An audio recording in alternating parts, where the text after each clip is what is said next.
Convido a amada igreja para este momento da meditação da palavra do Senhor, quando faremos a leitura do Evangelho de João, Evangelho de São João, capítulo 3.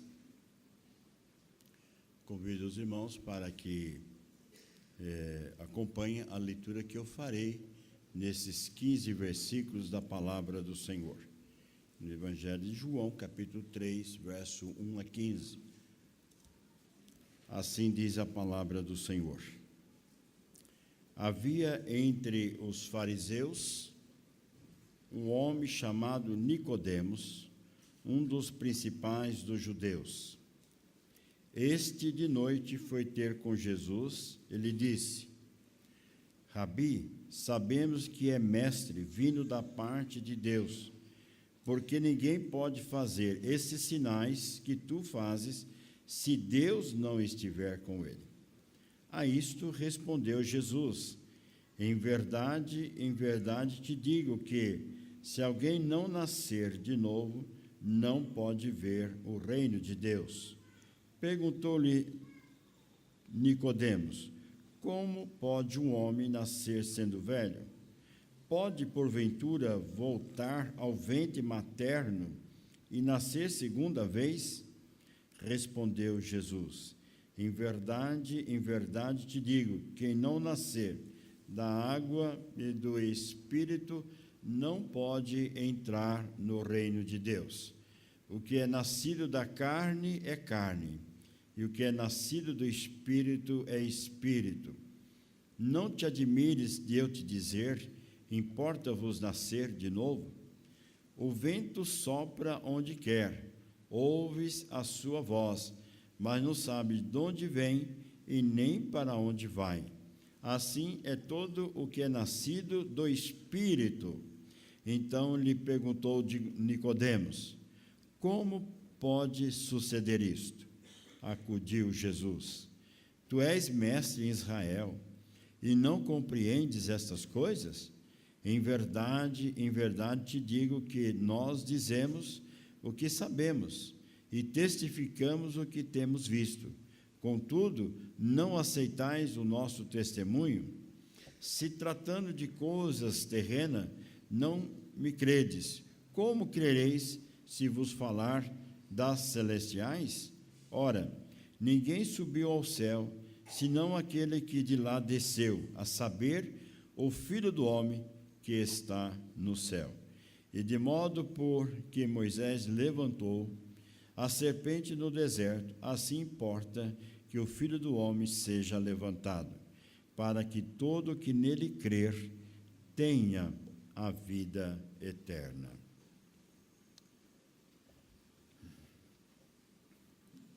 Dentro desse texto lido da palavra de Deus, quero compartilhar com a igreja sobre o seguinte tema: marcados para nova vida. Dentro da leitura desses versículos, nós podemos extrair a seguinte sentença: marcados para nova vida é a ação de Deus operada pelo Espírito Santo nos pecadores que creem em Cristo Jesus. Portanto, esta vida, ou nós, marcados para a vida, está dentro deste propósito divino e não humano. É Deus que aplica esta obra extraordinária, maravilhosa, da ação de sermos marcados para a vida. Nova vida, meus irmãos, não é, por exemplo, aceitar uma doutrina. Eu não gosto dessa doutrina e gosto daquela doutrina. Isso não significa nova vida. Nova vida também não significa, por exemplo, você tornar-se membro de uma denominação, de uma igreja. Eu sou membro da Igreja Presbiteriana Monte Sião. Isso não significa nada. Isso não traz para você e para mim a ideia dessa vida marcada por Cristo Jesus. Outros, quem sabe, pensam numa reforma. Vou fazer uma reforma na minha vida. vou mudar então o meu comportamento. Eu falava palavrões, agora não falo mais. Eu gostava de fazer coisas erradas, não vou fazer mais. Eu tinha certas atitudes que não agradavam a minha família, a sociedade, agora eu vou mudar esse comportamento. Não significa isso que você está dentro desse contexto de uma nova vida. No plano eterno de Deus, irmãos, Deus apresenta duas grandes verdades por essa obra tão espiritual. Ele fala sobre uma eleição incondicional e fala de uma graça irresistível. Diante desses dois pontos principais que nos conduz a nós entendermos a ação soberana de Deus na nossa vida, faço a seguinte ainda consideração. Eu não sei por que Deus me escolheu. Eu não sei. Porque eu não tenho nada de bom para oferecer para Deus. Não sei porque Ele viu alguma coisa em mim para me escolher. Como também muitos que aqui estão, que foram comprados por esse precioso sangue de Jesus, podemos afirmar isto também. O que é que Deus viu na sua vida? O que você teve para oferecer para esse Deus? Nada. Aliás, não oferecemos nada. Literalmente nada. Porque a própria palavra de Deus mostra que estado sou eu e você sem a graça de Deus. Há uma expressão dura, mas bem colocada pelo profeta Isaías no capítulo 1. Nós somos essa nação, este povo, marcado por toda a podridão do pecado. Em um dado momento, o profeta diz que, ainda Isaías, que as nossas mazelas, os nossos pecados, cheiram mal diante de Deus. E como é que Deus encontrou em mim alguma coisa? Ou em você alguma coisa? E eu posso dizer que não encontrou nada. Literalmente nada. Mas é dentro do plano eterno de Deus. Num plano esse que eu coloco como um grande mistério, que eu não sei explicar e ninguém sabe explicar, mas tão somente da vontade soberana desse Deus, é que Ele aplica na história a redenção da sua noiva, da sua igreja. A palavra de Deus disse lá em Efésios capítulo 1, que Deus nos escolheu antes da fundação do mundo. Isto é, antes que fosse tudo criado, e chegasse ao ponto que nós estamos vivendo agora. A minha vida e a sua vida já estava dentro do plano eterno desse Deus soberano. Não é um Deus manipulado, não é um Deus que eu trato da melhor forma ou você. Pelo contrário, é esse Deus que na eternidade Ele já estabeleceu a redenção da sua noiva e da sua igreja. Mas no decorrer da história, o Senhor vai escolhendo, o Senhor vai chamando aqueles que vão pertencer ao reino de Deus e a grande e definitiva morada celestial. Esse texto, nós temos um momento muito interessante. É um fariseu, mostra claramente esse fariseu. E nós sabemos que a classe qualificada dos fariseus é a pior classe que tinha na época na Palestina. Mas o texto diz que este fariseu, este conhecedor da lei, este homem preparado, este homem então que tinha uma classe bem elevada dentro do sinédrio, preparou-se então para conversar com o Senhor. Mas por quê? Ele olhou alguns fatos. Por exemplo, ele tomou conhecimento do milagre de Jesus, por exemplo, nas bodas de Caná da Galileia. Como pode? Este homem acaba de chegar aqui num casamento que acabou tudo e aquilo agora transformou-se água em vinho e do melhor vinho. Outras pessoas sendo curadas, pessoas sendo libertadas de doenças físicas, que o próprio sacerdote e o próprio Sinédrio, e o próprio, não conseguiam resolver isso, e Deus faz a obra. Este homem, então, vai até Jesus. Agora, esse homem foi até Jesus porque Deus o preparou para esse encontro. Não é que algo acontece de eu escolher quando eu devo procurar ao Senhor. E é nesta noite, por exemplo, você veio até aqui. Todos nós. Viemos porque tínhamos uma vontade própria, podemos imaginar assim, mas Deus preparou para que você reservasse essa noite especial para estar nesta casa de oração. Então foi Deus o que preparou para este momento especial. E o texto então mostra que a vinda deste homem para conversar com o Senhor Jesus, ele foi ter essa conversa de noite, visto que durante o dia multidões o seguiam. Multidões estavam ali sempre perto do Senhor Jesus, e ele então resolve conversar com o mestre no período noturno. E é interessante que ele vai com a seguinte expressão, conforme o verso de número 2.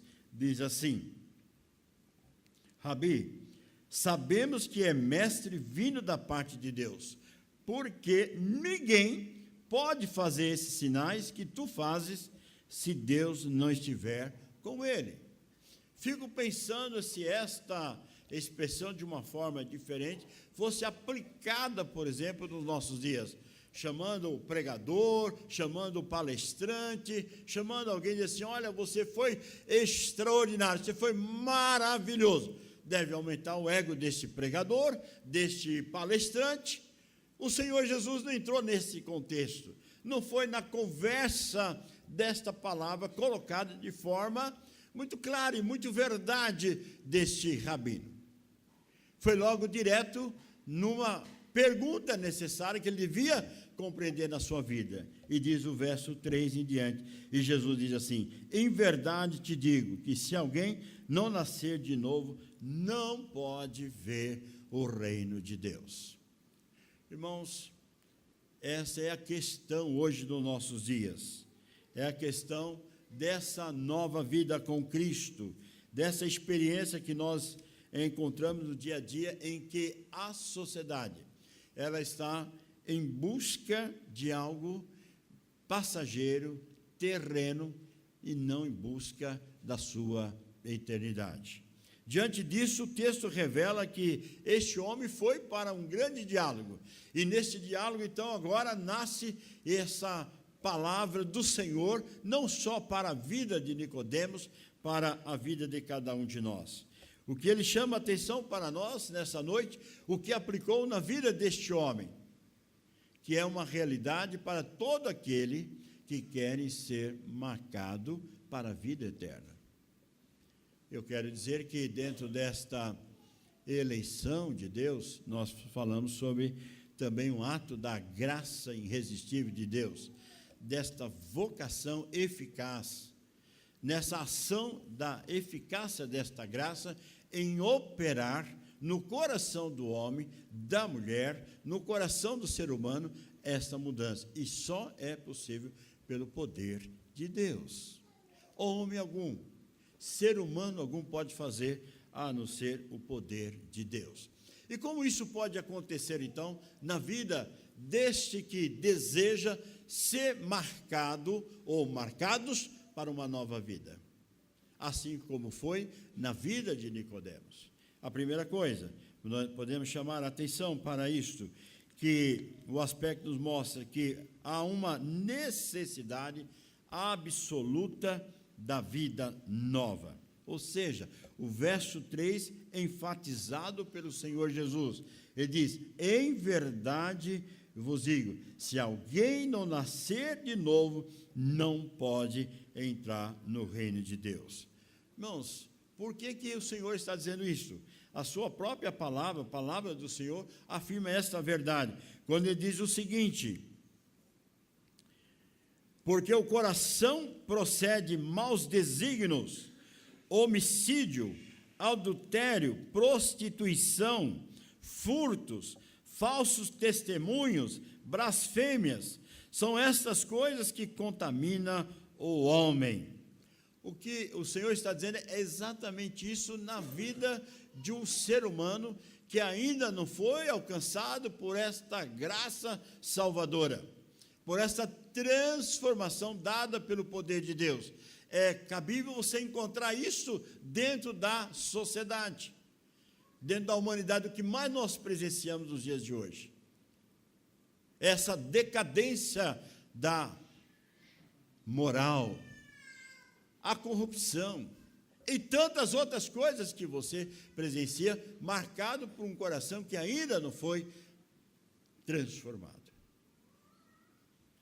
Assim esteve Nicodemos, ali, inicialmente morto espiritualmente, ali com a sua crendice, com o seu conhecimento intelectual, formado com as leis do Velho Testamento, mas sem compreender o verdadeiro sentido da vida eterna. O apóstolo Paulo, ele vai escrever na sua carta aos Romanos, algo muito interessante quando alguém não passou pela experiência do novo nascimento. E ele diz o seguinte, na sua palavra: por isso, o pendor da carne é a inimizade contra Deus, pois não está sujeito à lei de Deus, nem pode estar. Portanto, os que estão na carne não pode agradar a Deus. Palavra do Senhor. Então, quando alguém vive sobre a natureza terrena, sobre essa vida no contexto deste século, ele está inclinado tão somente fazer o que agrada o Deus desse século, como Paulo diz na sua carta aos Coríntios, no capítulo 4, nessa primeira carta.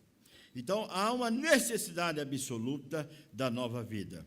Assim, a humanidade sem Cristo encontra-se mortos em seus delitos e pecados. Palavra do Senhor, como diz também em Efésios capítulo 2:1. Um outro ponto, marcados para uma nova vida, há então necessidade desse novo nascimento. Então, a obra da regeneração precisa acontecer, se eu e você, caro, queremos o céu. E como que isso é possível? Certa vez, no diálogo com o Senhor Jesus e os seus discípulos, ele diz assim: Tomé, vou mostrar para você o que é o novo caminho. E ele diz então, na sua palavra: eu sou o caminho, a verdade e a vida. Ninguém vai ao Pai senão por mim. O que o Senhor está dizendo ali para os discípulos, para a sua igreja, para você nesta noite: não há nenhum outro caminho, não há nenhum outro mediador que possa conduzir você à eternidade, se não for por Cristo Jesus. Paulo diz lá ao pastor Timóteo: olha, há um mediador entre Deus e o homem, Cristo Jesus. Somente Ele é o nosso mediador. Somente Ele pode nos salvar. E é por isso que no texto aqui ele diz no verso de número 6, o que é nascido da carne é carne, mas o que é nascido do Espírito é do Espírito. Então, o que Deus mostra é que precisa de fato, para esse novo nascimento, passar por essa grande experiência da transformação. Agora, como disse no começo, é obra do nosso Deus. É obra da pessoa soberana do nosso Deus, através do Espírito Santo de Deus. Claro que eu gostaria, claro que você gostaria também de que fizesse isso dentro da nossa casa, da nossa família. Pessoas pudessem receber, por intermédio de nós, uma palavra que pudesse te transformar. Mas isso não vai acontecer, porque nenhum homem recebeu o método para isso, a não ser de Deus, algo divino, soberano, e só Ele que pode fazer. Marcados para a nova vida. Então, uma nova vida é uma pessoa nascida de novo. Aqui temos, então, aquele toque chamado por Deus, que agora, na plenitude dos tempos, e vamos dizer assim, dentro da nossa geração, dentro do nosso século, o momento em que Deus aplica essa obra redentora na vida dos pecadores. Um dia atrás foi a minha vida.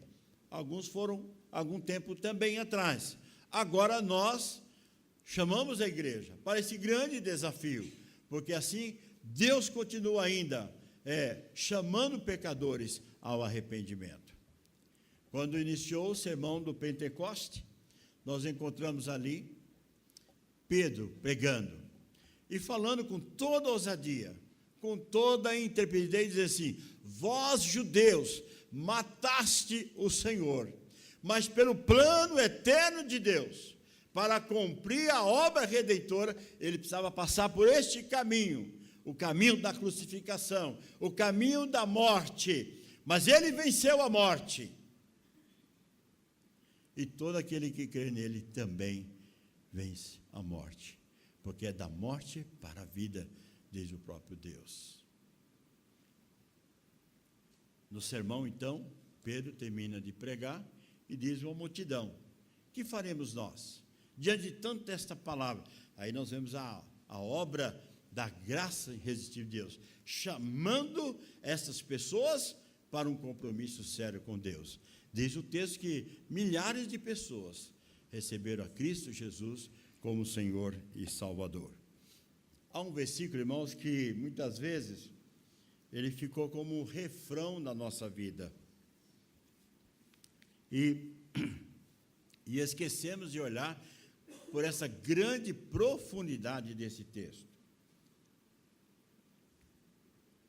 Paulo diz assim: quem está em Cristo é nova criatura. As coisas velhas se passaram, eis que tudo se fez novo. Amados irmãos, o texto mostra que no diálogo com Nicodemos, ele foi compreendendo a palavra de Deus. É verdade que em um dado momento ele questiona o Senhor Jesus e refaz a pergunta, mas o Senhor vai descrevendo e dizendo assim: tu és mestre em Israel e não compreende essas coisas? O que é que está dizendo aqui você que é doutor da lei, você viu os milagres acontecer, por exemplo, o dilúvio, você viu isso que é obra do Deus soberano. Você viu também o que aconteceu lá no Mar Morto, você viu lá quando o mar se abriu e o povo passou. Você viu tantos outros sinais e prodígios e ainda não crer. Mas ele estava dentro de uma vida intelectual. Precisava ali a ação do Deus soberano na sua vida. O que aconteceu?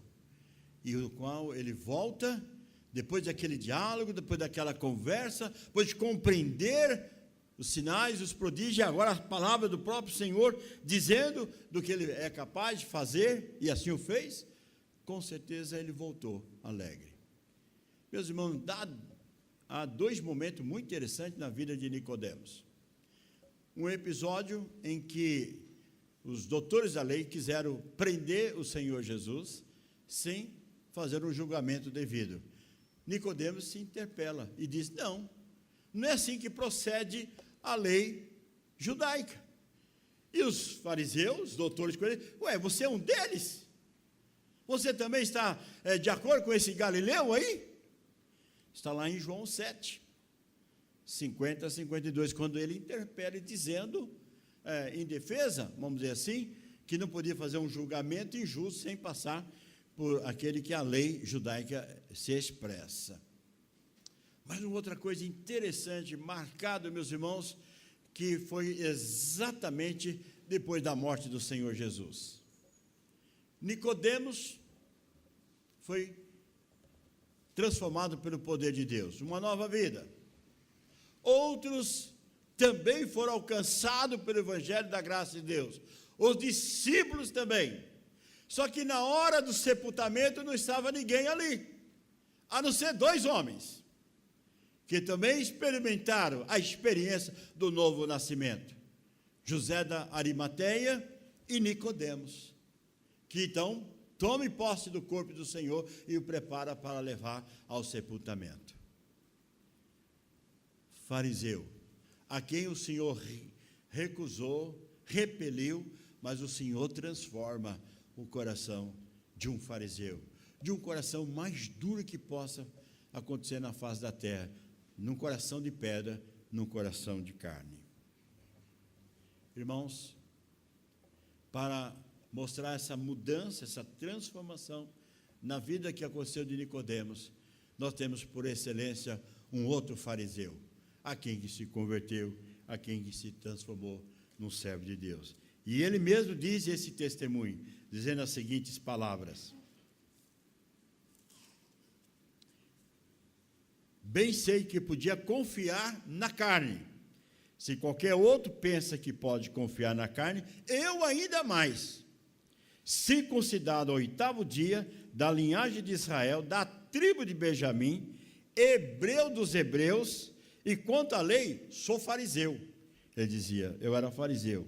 Agora, quanto ao zelo, perseguidor da igreja, quanto à justiça que há na lei, irrepreensível.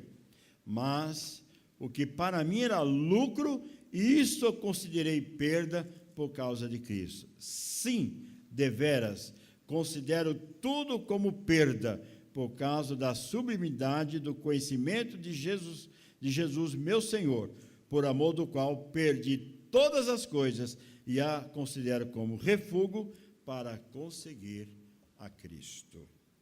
Meus amados irmãos, nesta noite, eu gostaria de dizer que eu fui marcado por esta vida nova, como muitos aqui.